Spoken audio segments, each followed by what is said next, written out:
Hello everyone.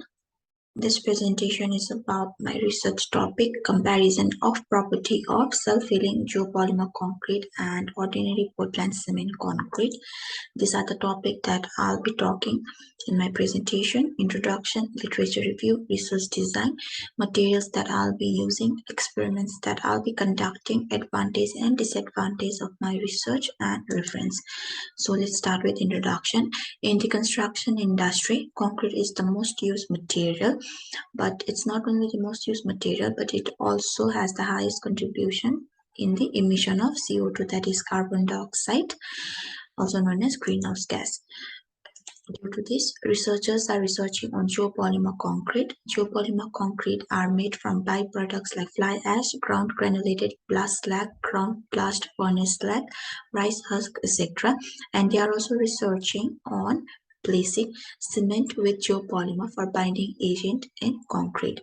But the problem of geopolymer concrete is that geopolymer concrete are brittle, which means the cracks occur very easily, due to which the durability property of concrete may decrease, and the cost of repair and rehabilitation of these structures are very high.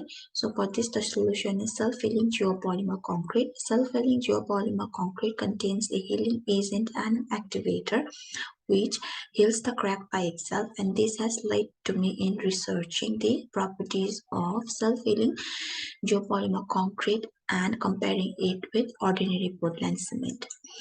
So for my research, I have reviewed many research papers, and one is this. The first one is that in this research paper, the geopolymer is researched for the carbon footprint, and the result was found out that the geopolymer have a lower carbon footprint as compared with the Portland cement. In the second study, the geopolymer, that's of fly ash and ground granulated blast slag, was used as an alternative to cement and was tested for compressive strength, final setting time, and normal consistency.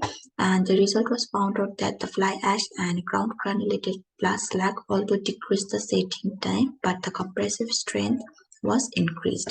Similarly, in this one, the ground blast furnace slag geopolymer concrete, Bacillus subtilis was used as an healing agent and sodium silicate was used as an activator, and they were experimented for the properties like compressive, tensile, elastic resistivity, solvent resistance, and etc.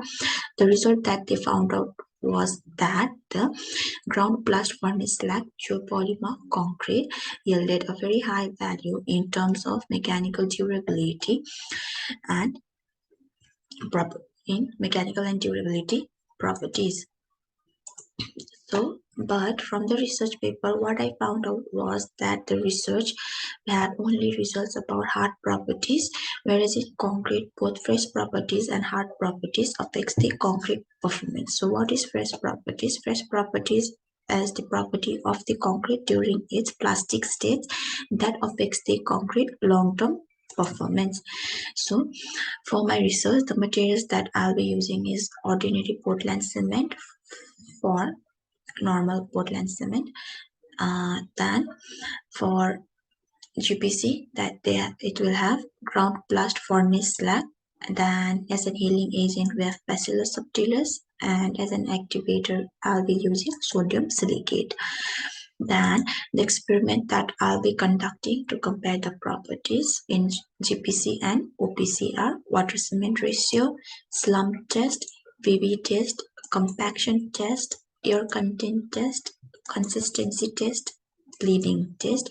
So the experiment from water cement to the bleeding test, these are the tests for the fresh properties.